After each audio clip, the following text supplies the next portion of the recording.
ang Presidential Broadcast Service. Radyo Pilipinas. Radyo Publiko ng Bagong Pilipinas para sa Bagong Pilipino. Naghahatid ng mahalagang balita at impormasyon na uugnay ng pamahalaan sa sambayanan. Tulay sa himpapawid ng serbisyo publiko. Radyo Pilipinas. Radyo Publiko. Ang boses ng Pangulo sa Iloilo.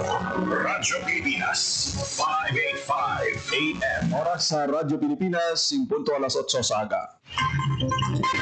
Nagapanguna ng balita sa syudad, sa mga banwa, sa probinsya sa Iloilo, kakaingon ng mga probinsya. Mga pananaw sa likod sa mga balita. Inyong mabatian sa Radyo Pilipinas Iloilo News. Mga balita ang mga sikata sa inyong aga. Yung bantayan, yung sunod, yung tipo sa Radyo Pilipinas Iloilo News Team. Gikan sa huling balitaan. Direksyon sa inyong palabatinan. Yari na! Radyo Pilipinas Iloilo News.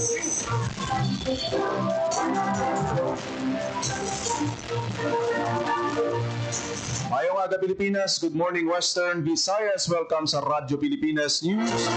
Tuwadlaw sa Huwebes, Oktubre 23, 2025. Ako ang inyong tagbalita, Ginelle Baclay, kag karon sa aton balantayan kag mainit nga mga pangulong dinalan.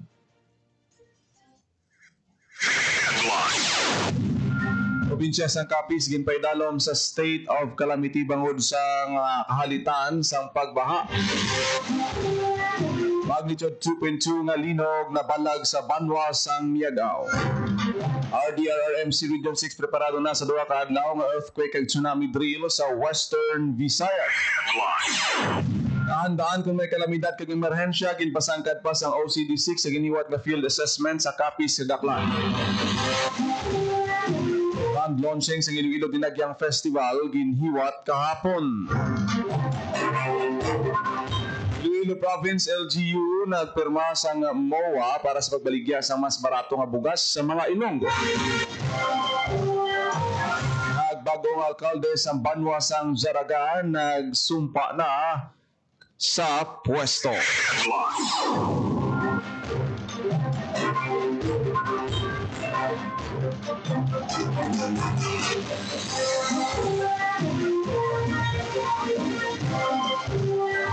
Oras sa Radyo Pilipinas alas 8:02 sa aga nagkaroon sa detalye na sa aton mga balita lokal. Radyo Pilipinas. Radyo Pilipinas News. Ipaydalom na sa state of calamity ang probinsya sang Capiz. Ini sa tapos ay naprobahan sa sangguniang panlalawigan ang rekomendasyon nga ideklarar ang state of calamity bangod sa nagluntan nga pagbaha nga nagapekto sa 15 ka mga munisipalidad kag 216 tanan ka kabaranggayan. Radyo Pilipinas. Radyo Pilipinas News. Nag-record ng 2.2 magnitude nga linog ang FIVOC sa Iloilo alas 6:09 kagabi, Miyerkules, Oktubre 22. Ang epicenter suno sa FIVOC siyara sa Banwa sang Miagao, Iloilo sa kadalumon nga 0.006 kilometers. Wala naman sang ginalauman nga aftershocks o kung damage sa nagluntad nga linog. Radyo Pilipinas. Radyo Pilipinas News. RDRRMC Region 6 preparado na sa duha ka adlaw nga earthquake ug tsunami drill sa Western Visayas. Radyo Pilipinas. Radyo Pilipinas. Balita ni Paul Tarrosa. Nakahanda na ang Regional Disaster Risk Reduction and Management Council 6 sa duha ka adlaw nga simultaneous earthquake kag tsunami drill sa Western Visayas Cebu nga adlaw tungtong Oktubre 24. Ang drills kabayan sa pagpabastard sa kandaan sa Rion batok sa mga kalabidad sa ginpagawa nga Memorandum No. 75 Series of 2025 laging pirmahan ni RDRRMC 6 Chairperson kag OCD Director Raul Fernandez tungkol sa aktibidad ng mga batasang hibalo, kahandaan kag koordinasyon sa mga komunidad sa linog kag tsunami. Ang unang batch sa drill pagaywaton subong adlaw sa Antique, Iloilo karon alas 3 sang hapon samtang ang ikaduha nga batch naman sa Aklan, Capiz kag Guimaras sa Oktubre 24 alas 3 man sang hapon. Magnitude 7.2 na linog na magaresulta sa isa ka tsunami ang mangin senaryo. Importante, sino kay Director Fernandez ang aktibo nga partisipasyon sa tansa ka sektor sa Rion para mas maging preparado kag resilient ang Western Visayas sa tunga sang mga kalamidad. Para sa Bagong Pilipinas, Paul Tarosa, Radyo Pilipinas, Radyo Publiko. Radyo Pilipinas. Radyo Pilipinas News.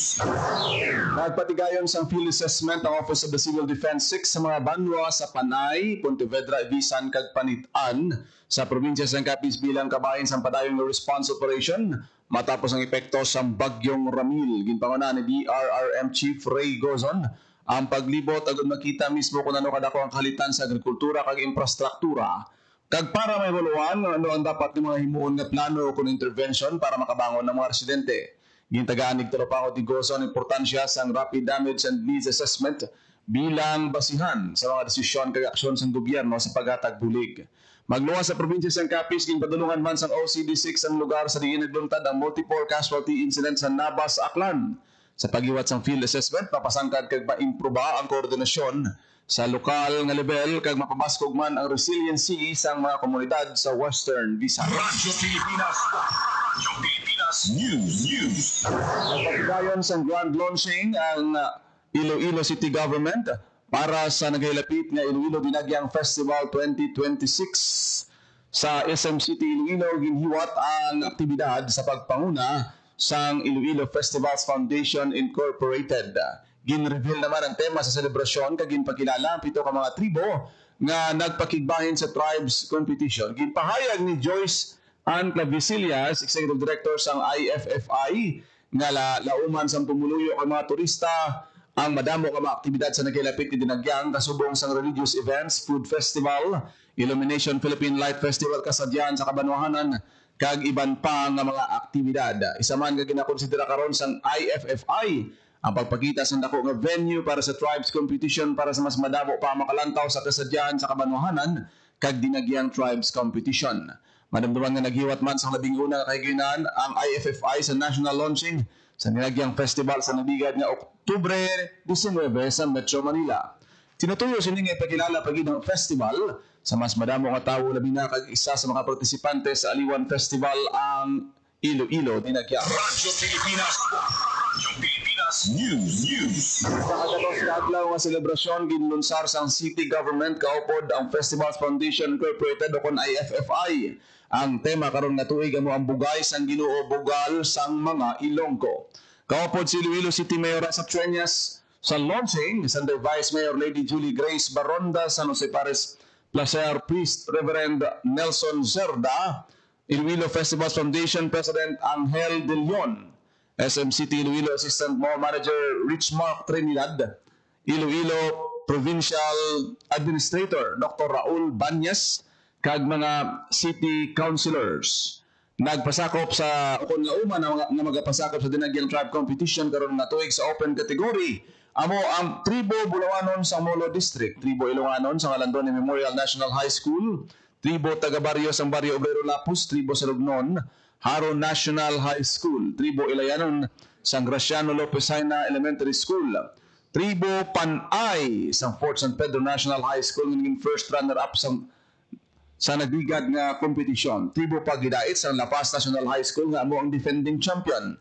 Sa sadsad sa Calle Real naman, barangay contingents magapasakop amo ang Tribo Parianon, Tribo Irong-Irong, Tribo Aninipay, Tribo Familia Sagasa, Tribo Mulave, kag Tribo Pana. Radyo Pilipinas. Radyo Pilipinas News.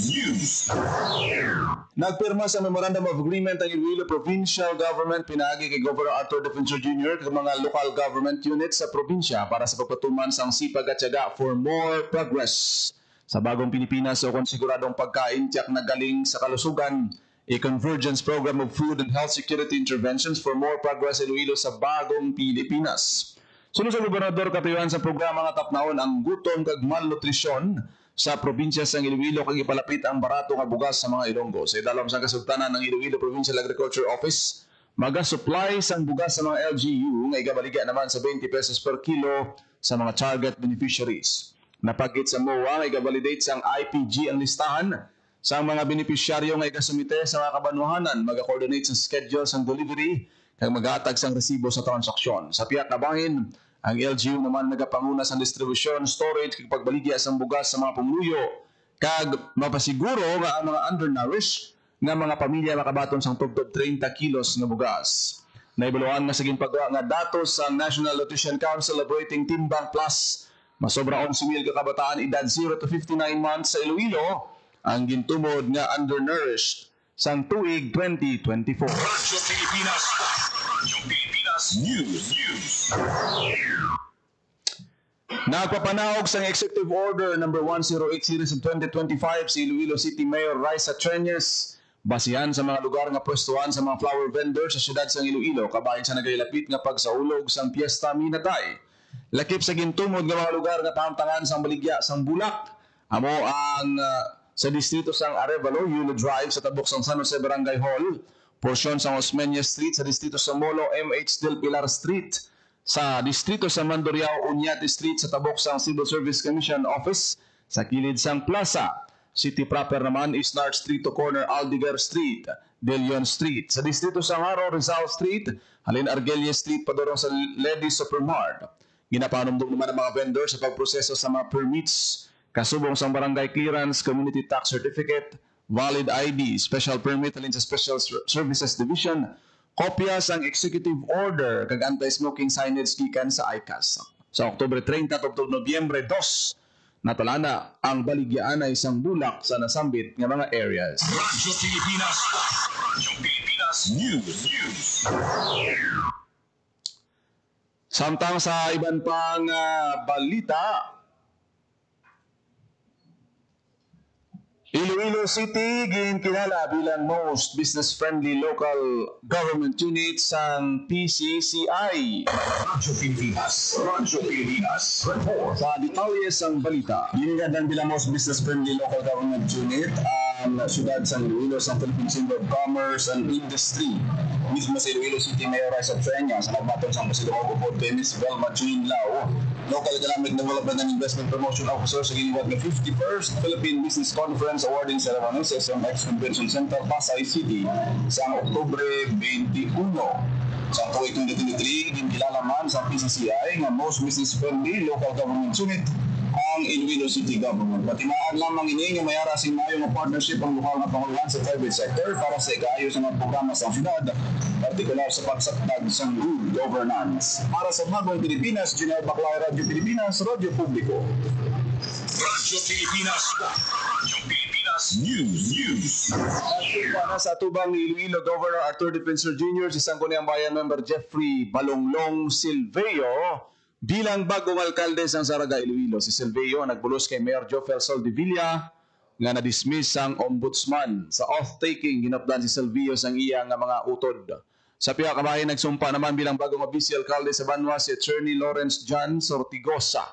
Talos kay Vice Mayor Michael Omar Lacson nga na-dismiss man sang ombudsman.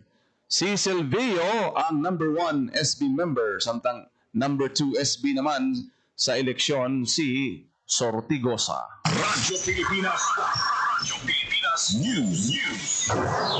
Proposed ordinance ni Councilor de la Llana may kampanan sa Freedom of Information mainit ang gindebatihan sa sesyon sang City Council. Radyo Pilipinas. Radyo Pilipinas. Sa balita, mainit ang gindebatihan sa nakatapos sa Sangguniang Panlungsod sa giniwat ng sesyon sang Konsehong na sa ordinance ng City Councilor de la Llana na may timbulo operationalizing the freedom of information in the city government, relating the central appeals and review committee and providing guidelines thereof. In question, Vice Mayor Lady Julie Grace Baronda, ang ginaduso ka ordinansa ni De La Llana nga anos kapareho sa ginaduso man ng ordinansa ni City Councilor Shane Marie Mabilog sa tinaligdan na sesyon. So, kay Baronda, dapat kuntani nga sundon sa mga miyembro sa SP ang common courtesy sa pagpasar sa ordinansa kung nalikawan na ini ang ma-duplicate. Patandaan nga nabasar na sa first reading sa nadigid na semana ang version sa ordinansa ni Councilor Mabilog. Nadalos mapaanggid man na kapareho sa version sa proposed ordinance ni De La Llana. Nagpahayag man sa komento si Majority Floor Leader Councilor Rex Sarabia sa ninding pahayag si nalain ang content sa ordinansa ni De La Llana gani iya ginukip sa agenda kada kapati siya na sa committee level na mahimo man ang posibilidad sa pag-isa sa duha ka proposed ordinance. Sa uli natigayon na maprobahan sa first reading ng ordinansa na ginpasa sa committee in charge para na-review. Para sa Bagong Pilipinas, General Baclay, Radyo Pilipinas, Radyo Publiko. Radyo Pilipinas. Radyo Pilipinas Pilipinas News. Nakaiwas ang province-wide nga earthquake ug tsunami drill ang probinsya sang Antique sa subong adlaw Oktubre 23. Katuyoan sang drill nga pabaskugon ang kahandaan sa probinsya sa Tion nga mayara sing linog o kon tsunami. Mapasangkad ang koordinasyon sa mga miyembro sang PDRRMC kag partner agencies. Takso ng komunikasyon kag sistema sa evacuation kag siguraduhon ang kaluwasan sa mga publiko sa kalamidad. Mayara sang duha ka tiglawas ang Office of the Civil Defense Region 6 nga magaupod sa aktibidad bilang observer. Sakop sang provincial drill site ang old kag new Capitol Building sa ang Legislative Building sa San Jose de Buenavista sa diin ginalauman nga magapasakop ang mga empleyado kag magresponder sa earthquake scenario. Samtang ang gintubod naman nga community site amo ang Barangay 4 sa San Jose, magasentro naman sa coastal evacuation procedure. Sa Oktubre 23, may araman sang 1-minute siren nga mangintanda sa pagsugod sa earthquake simulation samtang 5 katunog sang lingganay naman ang patimaan sang tsunami warning. Radyo Pilipinas News. 3.2 million pesos sa kita na balag sang 15 ka mga Ilonggo MSME sa Manila Fame 2025. Radyo Pilipinas. Reporta ni JP Herbas. Nakabalhag sang 3.2 million pesos nga gintingog makita ang 15 ka Ilonggo Micro, Small and Medium Enterprises o kung MSMEs na nagpasakop sa Manila Fame 2025 ginihiwat sa World Trade Center sa Metro Manila sa nagligid nga semana.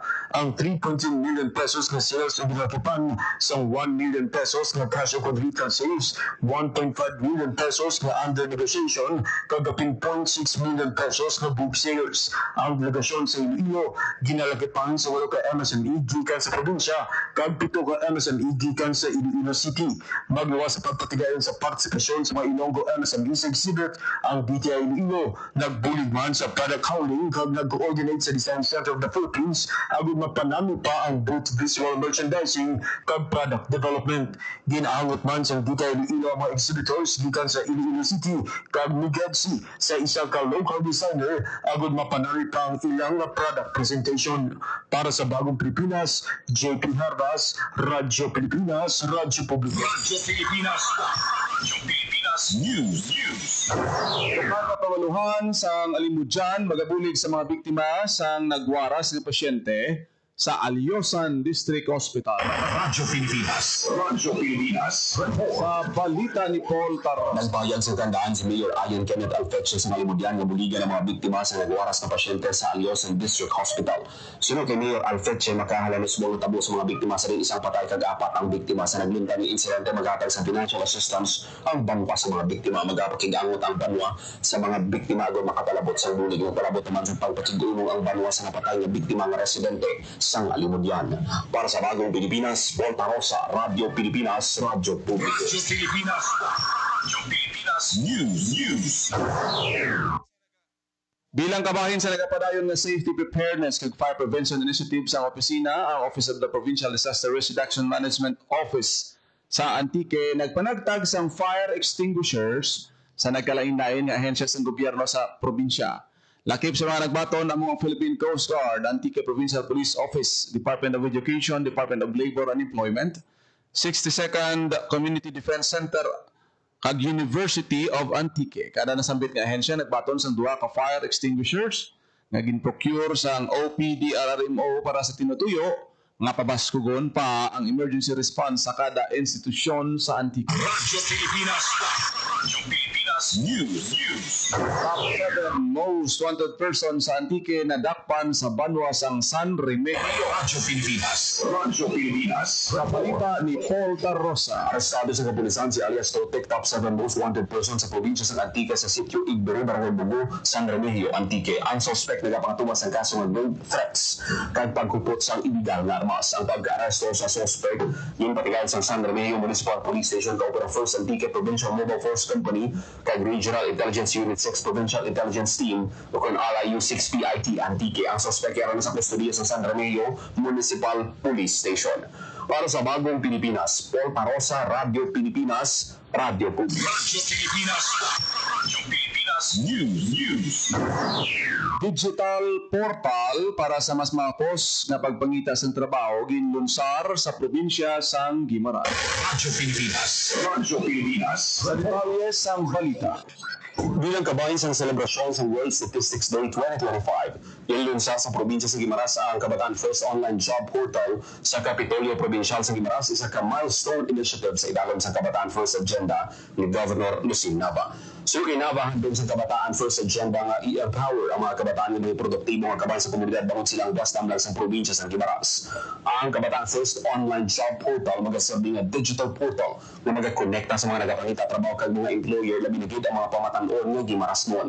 Naghatag ini sa oportunidad para sa career exploration, job matching, kag skills development. Sa mga interesado magkatulang sa portal www.guimarasjobs.com. Para sa Bagong Pilipinas, Paul Tarosa, Radio Pilipinas, Radio Publiko. Radyo Pilipinas, Radyo Pilipinas News.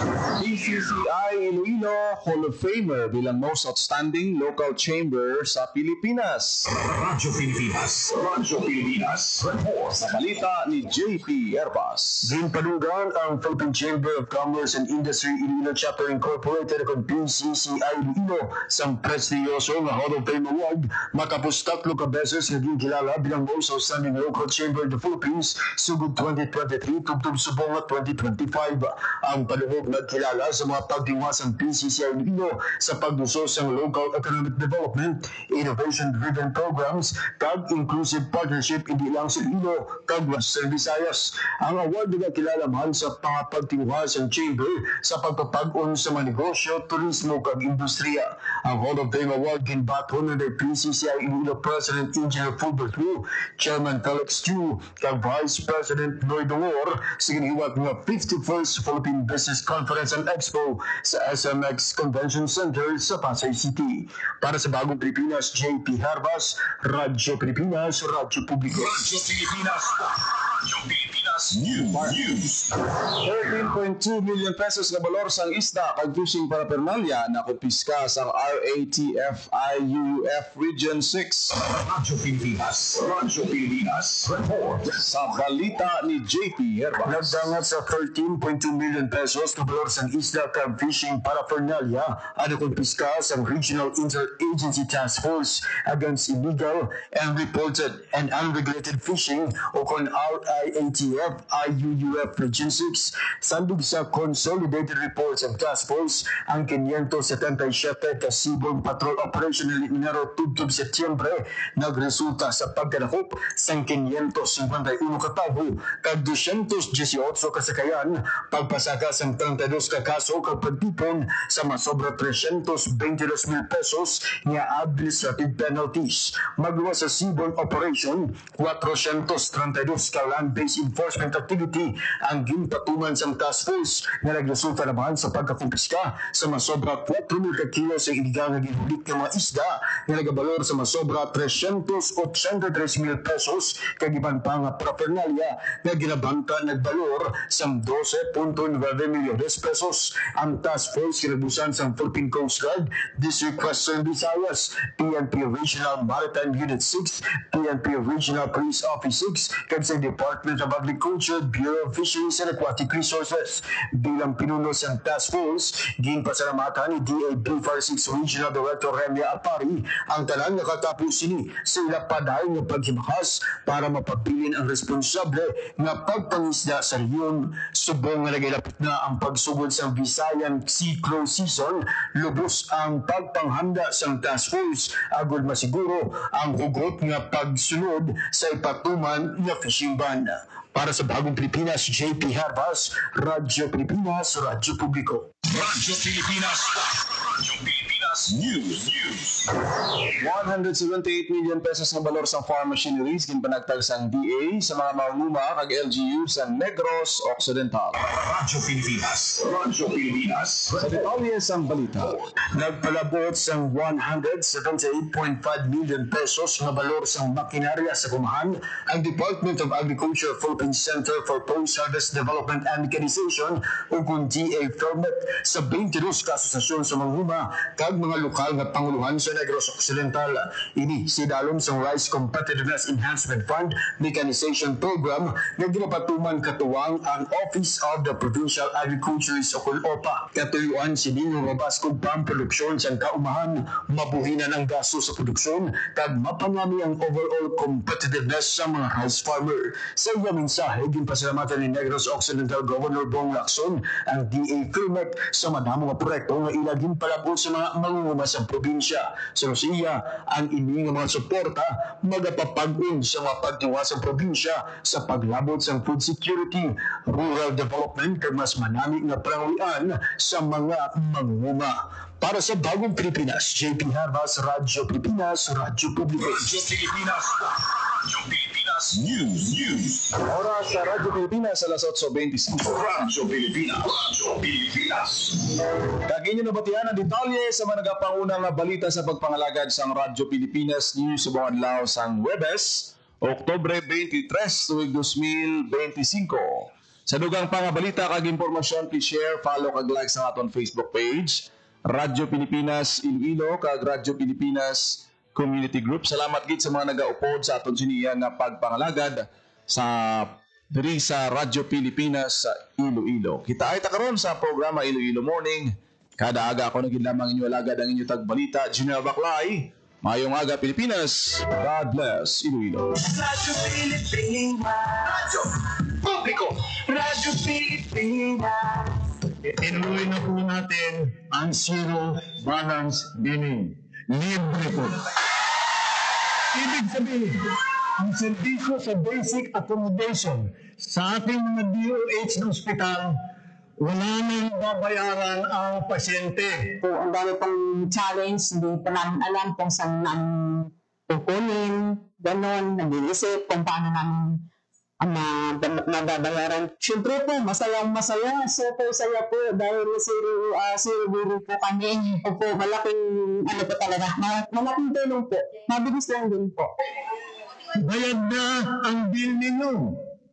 Uulitin ko, wala nang kailangan bayaran ng pasyente basta sa DOH Hospital dahil bayad na po ang bill ninyo. Naiyak ako kasi sobrang saya. Maraming salamat po, Mr. President Bongbong Marcos Jr. Hindi kami nagkamali ng tamang pangalaman. Lindong, uy, may safety tips for you. Pwedeng para sa Lindon, pero pwede rin pang Love Life Bro. Number 1, iwasan maglagay ng mga babasagin sa mataas na lugar para iwas ma-fall kapag may malakas na Lindon. Number 2, make sure na alam ng lahat ang emergency exit para makalabas agad. Pag ayaw mo na, kapag tapos na ang lindol. And number 3, speaking of exit, dapat may label. Mahirap kasi kapag walang label. Ang fire exit, fire extinguisher at iba pang emergency equipment. Simple tips para ligtas ang puso at sarili sa panahon ng sakuna. #panatag ang may alam.